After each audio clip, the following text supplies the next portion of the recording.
नमस्कार, मैं डॉक्टर सुषमा पांडे, सह आचार्य, राजनीति विज्ञान, राजकीय महाविद्यालय टोंक। आज के व्याख्यान में सभी का स्वागत करती हूँ। आज हम जिस विषय पर चर्चा करने वाले हैं, उस विषय के संदर्भ में अब हम अपने पूर्व के व्याख्यान में भी बातचीत कर चुके हैं। पूर्व व्याख्यानों में हमने बात की थी द्वंद्वात्मक भौतिकवाद के स्वरूप के बारे में, उसके शाब्दिक अर्थ को लेकर हमने चर्चा की थी और द्वंद्वात्मक भौतिकवाद की जो प्रक्रिया है वो किस तरह से कार्य करती है, इसके बारे में हम बातचीत कर चुके हैं। आज के व्याख्यान में हम उसी विषय के साथ बातचीत आरंभ कर रहे हैं। द्वंद्वात्मक भौतिकवाद का सिद्धांत, जैसा कि कार्ल मार्क्स ने बताया है, कि एक प्रगतिवादी सिद्धांत है और उसकी जो प्रकृति है भौतिक है, आत्मिक नहीं होती। द्वंद्वात्मक भौतिकवाद की जो मूल धारणा है कि विश्व का आधार भौतिक होता है या तत्व होता है और वह अपने आंतरिक स्वभाव द्वारा स्वतः विकसित होता है और समय समय पर विभिन्न प्रकार के रूप धारण करता है। यह विकास भौतिक पदार्थ में निहित आंतरिक विरोध के कारण संचालित होता है और इसी कारण से वाद प्रतिवाद और संवाद की जो प्रक्रिया चलती है और भौतिक विकास का मार्ग प्रशस्त होता है। तो इस तरह से हमने इससे पूर्व में द्वंद्वात्मक भौतिकवाद के बारे में बात की थी। अब हम बात कर रहे हैं कि द्वंद्वात्मक भौतिकवाद के इस स्वरूप के साथ साथ इसकी अगर हम मूल विशेषताओं की चर्चा करें, इसके क्या लक्षण देखने को मिलते हैं, तो सबसे पहली बात जो विशेषताओं की आती है वो है आंगिक एकता। अर्थात आंगिक एकता का मतलब क्या है कि द्वंद्ववाद के अनुसार विश्व जो है एक भौतिक जगत है जिसमें वस्तुएं तथा घटनाएं एक दूसरे से पूर्णतः संबद्ध है, यानी एक दूसरे से जुड़ी हुई हैं। प्रकृति के सभी पदार्थों में परस्पर निर्भरता या इंटरडिपेंडेंस तथा आंगिक एकता पाई जाती है और प्रकृति एक संपूर्णता है, यानी टोटलिटी है और इसी कारण से यह माना जाता है कि इसके हर पहलू दूसरे पर निर्भर हैं और एक दूसरे को प्रभावित करते हैं। तो ये पहली बात जो कि आंगिक एकता के रूप में मानी गई है। दूसरी बात, इसकी विशेषता या लक्षण हमको दिखाई देती है वो है गतिशीलता। गतिशीलता किस रूप में?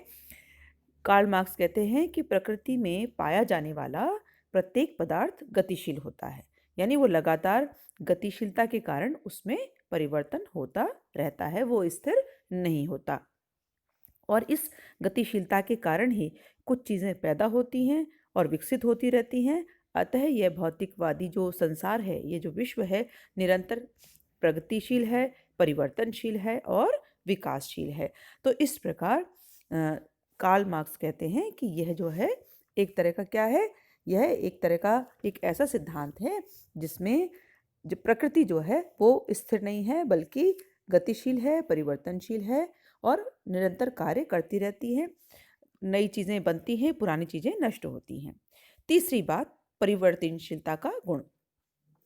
यहाँ पे मार्क्स कहते हैं कि परिवर्तनशीलता किस रूप में, जैसे कि हम अभी भी बात कर चुके हैं कि जो वस्तुओं में विकास और परिवर्तन की प्रक्रिया हालांकि सरल नहीं होती, ऐसा मार्क्स मानते हैं, लेकिन वो कहते हैं कि जो आर्थिक शक्तियाँ होती हैं वो सामाजिक विकास की प्रेरक शक्तियाँ होती हैं और चूंकि यह भौतिक जगत निरंतर परिवर्तनशील है, अतः सामाजिक जीवन भी उसी के अनुसार परिवर्तनशील है।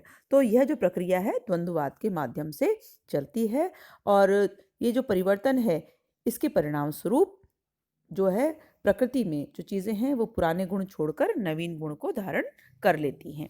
अगली बात, अगला लक्षण जो हम द्वंद्वात्मक भौतिकवाद में देखते हैं वह है परिमाणात्मक गुणात्मक परिवर्तन। अर्थात कार्ल मार्क्स क्या कहते हैं कि जो प्रकृति में जो परिवर्तन एवं विकास जो हैं वो साधारण तरीके से या साधारण रीति से केवल परिमाणात्मक यानी क्वांटिटिव ही नहीं होते बल्कि गुणात्मक क्वालिटेटिव भी होते हैं और गुणात्मक परिवर्तन तेजी के साथ या दूसरे शब्दों में कहें हम झटके के साथ क्रांतिकारी तरीके से होते हैं, अकस्मात होते हैं। जब पुरानी चीज़ नष्ट होकर नई चीज़ में बदल जाती है तो पुरानी चीज़ में परिमाणात्मक परिवर्तन एक विशेष बिंदु पर आकर गुणात्मक परिवर्तन में बदल जाता है, परिवर्तित हो जाता है। जैसे कि उदाहरण के तौर पर अगर पानी गर्म हो रहा है, एक विशेष बिंदु पर आकर वह भाप बन जाएगा और उसमें गुणात्मक परिवर्तन हो जाएगा। तो इस प्रकार मार्क्स कहते हैं कि ये परिमाणात्मक और गुणात्मक परिवर्तन की प्रक्रिया भी हमें देखने को मिलती है। अगली बात जो कि कार्ल मार्क्स कहते हैं कि क्रांतिकारी प्रक्रिया, अर्थात कि गुणात्मक परिवर्तन की जो बात अभी हमने की है, उसके आने को उन्होंने क्रांतिकारी प्रक्रिया माना है कि वस्तुओं में जो गुणात्मक परिवर्तन है वो धीरे धीरे ना होकर के शीघ्रता के साथ और आकस्मिक या अचानक होते हैं। और ऐसा क्यों होता है? क्योंकि इस संदर्भ में मार्क्स हीगल की विचारधारा को अपनाते हैं और कहते हैं कि वस्तुओं में जो एक शाश्वत जो अंतर्विरोध है, जो संघर्ष की स्थिति है, वो चलती रहती है और ये अंतर्विरोध या संघर्ष जो है वस्तुओं में निहित ये जो विरोधी तत्व है, इनके संघर्ष के परिणाम स्वरूप ही वस्तु में गुणात्मक परिवर्तन दिखाई देता है। तो इस तरह से इस परिवर्तन की प्रक्रिया को कार्ल मार्क्स क्रांतिकारी प्रक्रिया का नाम देते हैं। अगली बात, अगला लक्षण जो हम देख सकते हैं कि नकारात्मक और सकारात्मक संघर्ष की बात कही गई है। मार्क्स कहते हैं कि प्रकृति की हर चीज में अंतर्विरोध होता है और नकारात्मक एवं सकारात्मक पहलू होते हैं, जिनका आपसी संघर्ष विकास की प्रक्रिया है। और विकास का आधार क्या होता है? संघर्ष होता है, सामंजस्य या मेल मिलाप नहीं। और संघर्ष के माध्यम से इन विरोधी पक्षों में जब आपसे टकराव होता है तो उससे विकास की स्थिति जन्म लेती है। अगली बात और अंतिम बिंदु जो उन्होंने कही है कि जो प्राकृतिक जगत है, वहाँ पे उसके बारे में कार्ल मार्क्स कहते हैं कि जो इस प्राकृतिक जगत की आर्थिक तत्वों के आधार पर जो व्याख्या की गई है, उस संदर्भ में वो कहते हैं कि यह जो प्राकृतिक जगत है ये केवल और केवल मात्र आर्थिक तत्वों से जुड़ा है और पदार्थ को ही उन्होंने समस्त विश्व की नियंत्रक शक्ति के रूप में भी स्वीकार किया है। तो इस तरह से कार्ल मार्क्स द्वंद्वात्मक भौतिकवाद सिद्धांत की कुछ मूल बातें, कुछ लक्षण हमारे सामने अपने सिद्धांत के माध्यम से रखते हैं। अब हम बात करेंगे कि कार्ल मार्क्स के द्वारा ये द्वंद्वात्मक भौतिकवाद की जो प्रक्रिया, उसका जो उसकी अवधारणा, उसके सिद्धांत हमारे सामने प्रस्तुत किए गए हैं, उसके संदर्भ में विभिन्न आलोचनाएं भी हमको दिखाई देती हैं। तो अगर हम आलोचनाओं से बात आरंभ करें, अब तक हम चर्चा कर चुके हैं द्वंद्वात्मक भौतिकवाद के अर्थ, उसके स्वरूप, उसकी विशेषताओं की। आलोचना को लेकर विभिन्न विद्वानों ने, आलोचकों ने अपने तर्क दिए हैं। पहली बात, सबसे पहले जो आलोचक कहते हैं कि द्वंद्वात्मक भौतिकवाद का जो सिद्धांत है अत्यधिक अस्पष्ट है। अत्यधिक अस्पष्ट क्यों? यहाँ पे आलोचक कहते हैं कि द्वंद्ववाद का जो सिद्धांत है अपने आप में अस्पष्ट और थोथी दार्शनिक मान्यता है, जिसका पूर्ण और आवश्यक विवेचन नहीं किया गया है। अब इस संदर्भ में वेपर जो विद्वान हैं वो कहते हैं कि द्वंद्ववाद की धारणा अत्यंत गूढ़ और अस्पष्ट है। हालांकि वो ये भी कहते हैं कि मार्क्स और एंजल्स के समस्त लेखन का ये आधार है, लेकिन इसे कहीं पर भी स्पष्ट नहीं किया गया है। तो उसकी अस्पष्टता को पहली आलोचना बताया गया है। दूसरी बात जो आलोचना के रूप में हम देख सकते हैं वो है असंगतिपूर्ण धारणा। मार्क्स की जो द्वंद्ववादी जो धारणा है असंगतिपूर्ण भी है। एक तरफ तो मार्क्स कहता है कि व्यक्ति अपना इतिहास खुद बनाता है, इसके अतिरिक्त मजदूरों को जागृत करने के लिए उसके द्वारा जिस तरह से उद्बोधन किया गया है उससे भी स्पष्ट होता है कि उसे मानवीय चेतना और क्षमता में विश्वास है। लेकिन द्वंद्वात्मक प्रक्रिया को अपनाते हुए उसके द्वारा वाद, प्रतिवाद और संवाद की पद्धति के आधार पर मानवीय इतिहास के भविष्यकालीन विकास को निर्धारित कर दिया गया है। तो कहने का तात्पर्य यह है, यहाँ जो असंगति है वो यह है कि यदि मानव स्वयं इतिहास का निर्माता है तो फिर वह भविष्यकालीन विकास को निर्धारित कैसे कर सकता है? तो ऐसे किसी यंत्र का आविष्कार अभी तक नहीं हो पाया है जो कि भविष्य में मानव मस्तिष्क की गतिविधि को निर्धारित कर सके। तो यह जो असंगति इस धारणा में नजर आती है। तीसरी आलोचना कि यह जो द्वंद्वात्मक भौतिकवादी सिद्धांत है अत्यंत भौतिकवादी दर्शन है। मार्क्स क्या कहता है कि ये जो संसार है वो कहते हैं कि केवल भौतिकवादी दर्शन के आधार पर एक आदर्शवादी दर्शन की सृष्टि ही नहीं की नहीं जा सकती, क्योंकि मनुष्य में जो चेतना है उसी का महत्व उसके क्रियाकलापों में दिखाई देता है। और ये जो संसार है, जो विश्व है, इसमें चारों ओर यानी सभी जगह सर्वत्र चेतना शक्ति द्वारा जड़ शक्ति के संचालन के उदाहरण देखे जाते हैं। वस्तुतः जड़ पदार्थ में स्वयं की या खुद की कोई गति उत्पन्न नहीं हो सकती। तो इस तरह से जो मार्क्स की जो विचारधारा है अत्यंत और अनावश्यक रूप से भौतिकवादी है, क्योंकि क्योंकि मानवीय चेतना जो होती है या मानवीय संसार की जो चीज़ें हैं, भौतिक पदार्थ हैं, वह मानव जीवन में भौतिक संतुष्टि की आधारशिला मानते हैं मार्क्स। लेकिन ये मान लिया जाए कि मानसिक संतुष्टि की आधारशिला और मानव जीवन का सर्वोत्तम लक्ष्य अवश्य हो जीवन में, लेकिन जिस तरह से मार्क्स द्वारा मानवीय प्रकृति का मूल्यांकन किया गया है वह बहुत संकुचित और त्रुटिपूर्ण है। तो इस तरह से ये जो दर्शन है वो अत्यंत भौतिकवादी दर्शन है। अगली बात जो कही गई है कि द्वंद्वात्मक पद्धति दोषपूर्ण होती है। मार्क्स द्वारा जो पद्धति अपनाई गई है उसमें क्या कहा गया है?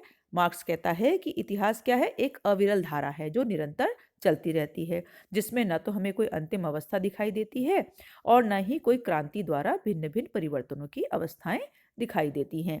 मार्क्स ने जो भी सामाजिक अवस्थाएं बताई हैं वो किसी एक निर्दिष्ट यानी निश्चित समय पर अचानक नहीं आई हैं, बल्कि एक अवस्था दूसरी अवस्था में सैकड़ों वर्षों के पश्चात आई है या बदली है। तो इसलिए वाद प्रतिवाद और संवाद की दशाएं जो बताई हैं केवल कल्पना है। साथ ही साथ यहाँ पे आलोचक ये भी मानते हैं कि द्वंद्वात्मक पद्धति खतरनाक है। खतरनाक क्यों? कि मनुष्य बाहरी शक्तियों का अर्थात आर्थिक शक्तियों का दास है और उसमें इतिहास के क्रम को बदलने की शक्ति नहीं है।